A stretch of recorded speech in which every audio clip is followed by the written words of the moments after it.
اکثر مسجد میں نماز بھی پڑھتا ہوں، اور وہاں پہ جو دعا مانگی جاتی ہے اس دعا میں یا رسول اللہ انظر حالنا کا لفظ بھی بولا جاتا ہے. پہلے ربنا آتنا فی الدنیا حسنہ وہ دعا پڑھی جاتی ہے، اور اس کے فوراً بعد ہی شاید یہ دعا ہوتی ہے. میں نے ایک امام مسجد سے یہ کہا کہ یہ جو آپ کہتے ہیں یہ شرک ہے. اس کی وجہ یہ کہ نبی صلی اللہ علیہ وآلہ وسلم کا ارشاد ہے کہ دعا جو ہے وہ عبادت ہے، اور عبادت صرف اللہ ہی کی ہو سکتی ہے. لیکن ان کا جواب یہ تھا، اور مجھ سے انہوں نے تقریباً کوئی آدھا گھنٹہ بحث بھی کی اس حوالے سے. وہ کہتے ہیں جی کہ نہیں، ہم نبی صلی اللہ علیہ وآلہ وسلم سے مناجات کرتے ہیں، اور اس لیے یہ دعا نہیں ہے، اس لیے یہ شرک بھی نہیں ہے. تو اس حوالے سے آپ سے یہ پوچھنا تھا کہ یہ جو مناجات ہے یہ کیا چیز ہے؟ یہ مناجات تو پہلے ان سے آپ یہ سوال کرتے، وہ دعا صرف اللہ ہی سے. ایک مجھے ریسرچ پیپر دے دیجیے آپ. یہ جو مناجات کا ان کا کانسیپٹ ہے، وہ مناجات کیا کہتے ہیں؟ اس سے کیا مراد وہ لے رہے ہوتے ہیں؟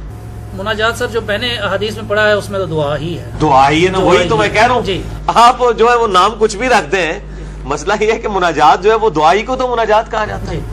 تو ان کو یہ بات اصل میں سمجھائیں. اس حوالے سے میں نے ایک ریسرچ پیپر لکھا ہے، یہ فرحان بھائی ذرا دکھا دیجیے گا ویڈیو میں بھی. یہ میرا ریسرچ پیپر ہے دعا صرف اللہ ہی سے. الحمدللہ یہ ہزاروں لوگوں کی عقیدہ توحید کے حوالے سے اصلاح کا سبب بنا ہے. اور اسی پہ میرا ایک لیکچر بھی ہے، مسئلہ نمبر 3 دعا صرف اللہ ہی سے. اور اس حوالے سے جتنے یہ دھوکے دیتے ہیں، ان کے اشکالات ہیں کہ جی ہم یہ توسل کے طور پہ کر رہے ہوتے ہیں، اور ہم وسیلہ مان رہے ہوتے ہیں، اور یہ مستقل بذات غیر مستقل بذات، اور اس قسم کی جتنی وہ تفریقات کرتے ہیں، وہ سارے وسوسے میں نے الحمدللہ اس میں سیٹل کیے ہیں. مناجات والا جو معاملہ ہے، ان سے کہیں کہ نبی صلی اللہ علیہ وآلہ وسلم نے کلیئر کٹ جب یہ بات ارشاد فرما دی، جس حدیث کی طرف آپ نے اشارہ کیا اس میں نے ڈالی ہوئی ہے.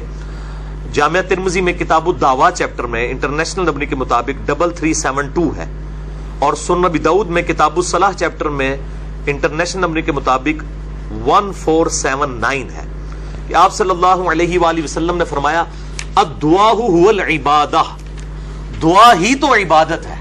اگر دعا عبادت نہیں ہے تو اور پھر کون سی چیز عبادت ہے؟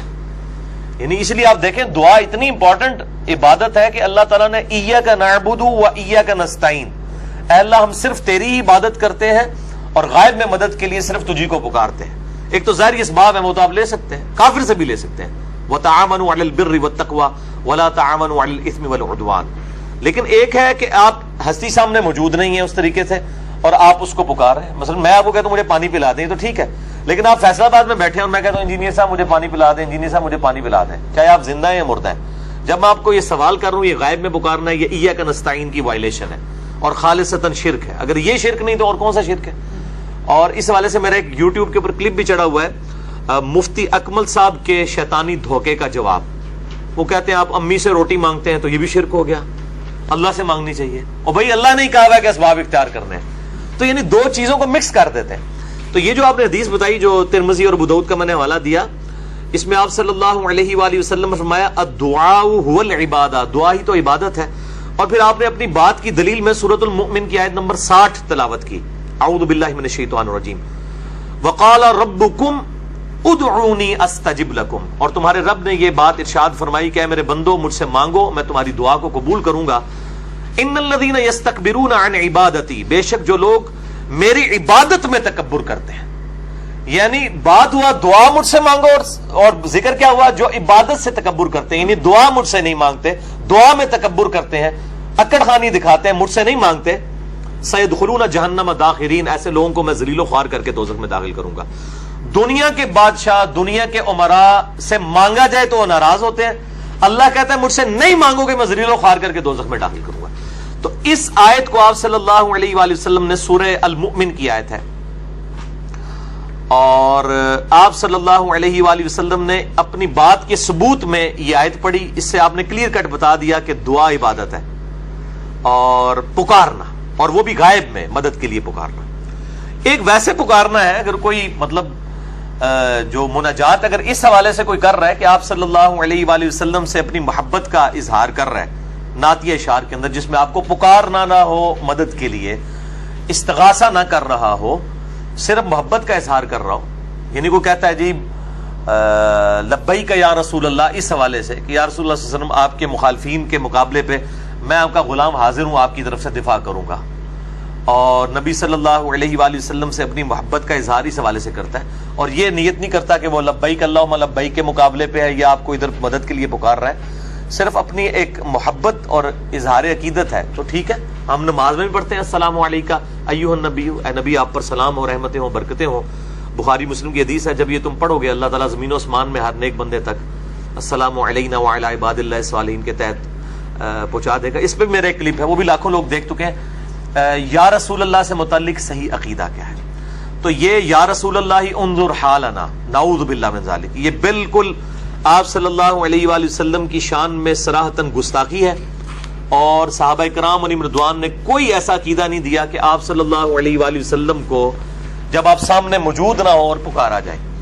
ایک ہے آپ سامنے موجود ہے تو ہم اپنے سارے مسئلے آپ کے پاس لے کے جائیں گے۔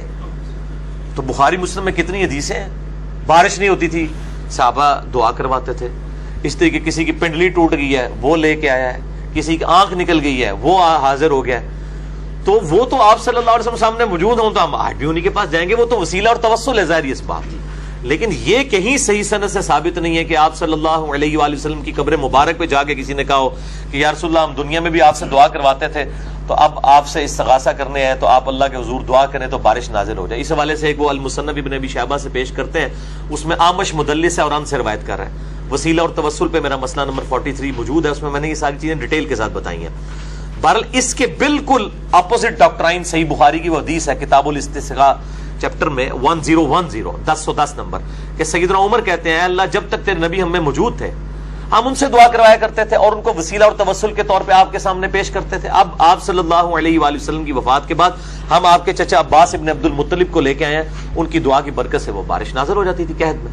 اور یہ جو دوسری حدیث جو میں نے ایکسپلور کی ہے، میں اس کو کہتا ہوں ایک حدیث اور تین مسئلے، بخاری اور مسلم دونوں میں۔ صحیح بخاری میں کتاب المغازی چیپٹر میں 4086 انٹرنیشنل نمبر کے مطابق، صحیح مسلم میں کتاب الامارہ چیپٹر میں 4917۔ یہ اس دعا صرف اللہ ہی سے میں موجود ہے اور میرے لیکچر میں بھی، کہ کچھ اصحاب کو دھوکے سے شہید کر دیا گیا۔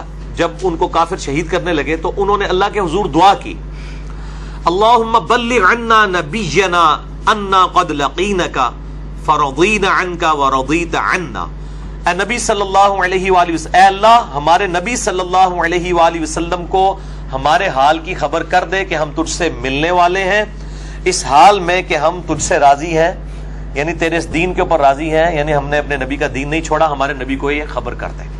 اور آپ صلی اللہ علیہ وآلہ وسلم مدینہ شریف میں بیٹھے ہیں اور آپ اپنے اصحاب کو بتا رہے ہیں کہ تمہارے جو اصحاب ہیں تمہارے ساتھیوں نے مرتے وقت یہ دعا کی ہے۔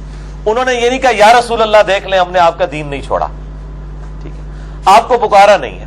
اس سے تین مسئلے حل ہوتے ہیں۔ تو استعانت کا مسئلہ، نہیں آپ کو پکارا نہیں مدد کے لیے، اللہ سے دعا کی۔ نمبر 2 علم الغیب والا، ان کا یہ عقیدہ نہیں تھا، ان کا یہ عقیدہ تھا کہ علم الغیب اللہ کے بتانے پر آتا ہے۔ اور تیسرا حاضر و ناظر والا، ورنہ تو کہتے ہیں اللہ کے رسول آپ یہیں پہ موجود ہیں، یا رسول اللہ آپ دیکھ رہے ہیں ہماری کیا حالت ہے۔ تو یہ تو ہے صحابہ کا عقیدہ اس وقت جب کہ نبی علیہ السلام دنیا میں موجود تھے، اور اس طریقے سے کوئی برزخی پردہ بھی نہیں تھا۔ اور آج تو آپ صلی اللہ علیہ وآلہ وسلم کی ہمارے ساتھ ڈائریکٹ کمیونیکیشن نہیں ہے، درود شریف کے علاوہ جو وہ بھی اللہ تعالیٰ پہنچاتا ہے فرشتوں کے جس، تو ہم اب آپ سے اس طریقے سے ریکویسٹ نہیں کر سکتے۔ تو اس امام مسجد کو بجائے یہ کہنے کے کہ یہ شرک ہے، کیونکہ شرک کے نام سے چڑھتے ہیں، ان کو بتائیں کہ یہ نبی علیہ السلام کی گستاخی ہے یا رسول اللہ انظر حالنا کہنا۔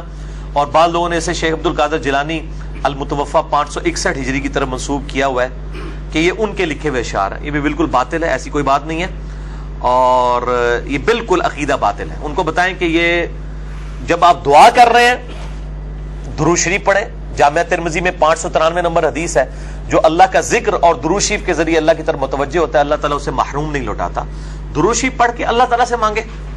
تو آپ اس طریقے سے نبی صلی اللہ علیہ وآلہ وسلم کی گستاخی نہ کریں۔ اور جب ہم اس طرح کی باتیں کرتے ہیں، یہ لوگ کہتے ہیں جی وہ دیکھیں جی وہ اس سے تو گستاخی کی بو آ رہی ہے، تو ان کو پھر آپ پھکی دیا کریں علمی، جو سنن ابن ماجہ میں حدیث موجود ہے، سنن ابی داؤد کے اندر موجود ہے، اور اس کی پوری سند، کیونکہ ان دو کتابوں میں تو شریک القاضی مدلس ہیں، ان سے روایت کر رہے ہیں۔ سما کی تصریح اس کی سنن الکبریٰ البیہقی کے اندر موجود ہے کہ ایک صحابی نے آ کے حضور صلی اللہ علیہ وآلہ وسلم کو سجدہ کیا، آپ فرمایا سر اٹھاؤ، ان کا یا رسول اللہ میں کوفے گیا تھا, وہاں ہم نے دیکھا لوگ اپنے سردار کو سجدہ کرتے ہیں, تو میں نے سمجھا کہ آپ تو اللہ کے رسول ہیں, آپ کو کیوں نہ سجدہ کریں. آپ نے فرمایا اگر میں سجدہ جائز سمجھتا تو بیویوں سے کہتا کہ وہ اپنے خامدوں کو سجدہ کریں اس حق کے سبب جو اللہ تعالیٰ نے ان پر رکھا ہے. یعنی سجدہ تعظیمی جو اگلی امتوں میں حلال تھا, اس امت میں وہ بھی حرام ہو گیا. اور اسی کے ایک طریق میں یہ الفاظ بھی ہیں ابو داؤد میں کہ مجھے بتاؤ جب میں فوت ہو جاؤں گا اور تم میری قبر کے پاس سے گزرو گے, کیا میری قبر پہ بھی سجدہ کرو گے؟ کہ یا رسول اللہ نہیں. فرمایا میں مجھے بھی نہ سجدہ کروں. دیکھو یعنی قبر پہ بھی. اور حتیٰ کہ مسند احمد میں جو حدیث ہے کہ اللہم لا تجعل قبری وثنا یعبد, اے اللہ میری قبر کو بت نہ بننے دینا کہ لوگ اس سے پوچھیں. اپنی قبر مبارک کے لیے آپ صلی اللہ علیہ وآلہ وسلم نے یہ لفظ استعمال کیا. یہ اگلے دن بھی وہ کہہ رہے تھے جی نا آپ بت پرستی ہے وہ, تو آپ صلی اللہ علیہ وسلم نے خود استعمال فرمایا کہ میری قبر کو اے اللہ بت نہ بن. یہ میں نے جو گنبد خضرا اس حوالے سے ساری جو مسئلہ نمبر میرا 27 ہے قبروں اور مزارات سے متعلق, اور میرا ریسرچ پیپر ہے رسول اللہ کی آخری وصیت ہے, ریسرچ پیپر نمبر 1 صلی اللہ علیہ وآلہ وسلم, اس میں یہ ساری حدیثیں ڈالی ہیں. تو یہ بتائیں کہ یہ گستاخی ہے اس طریقے سے معاملات کرنا. اب آپ صلی اللہ علیہ وسلم نے یہ نہیں فرمایا کہ ہاں ٹھیک ہے عشق دے چلے نمبر لے گئے, تو کر عشق کر رہے ہیں سب کچھ جائز ہے. یعنی عشق میں محبت میں وہی چیزیں جائز ہوں گی جو مطلب تعلیم فرمائی ہوئی ہیں. جو چیز آپ صلی اللہ علیہ وسلم نے تعلیم نہیں کی ہے یہ تو عشق کا مسئلہ ہی نہیں ہے. یہ یا رسول اللہ انظر حالنا شرک کا مسئلہ بعد میں ہے, یہ پہلی گستاخی ہے آپ صلی اللہ علیہ وآلہ وسلم کی شان میں.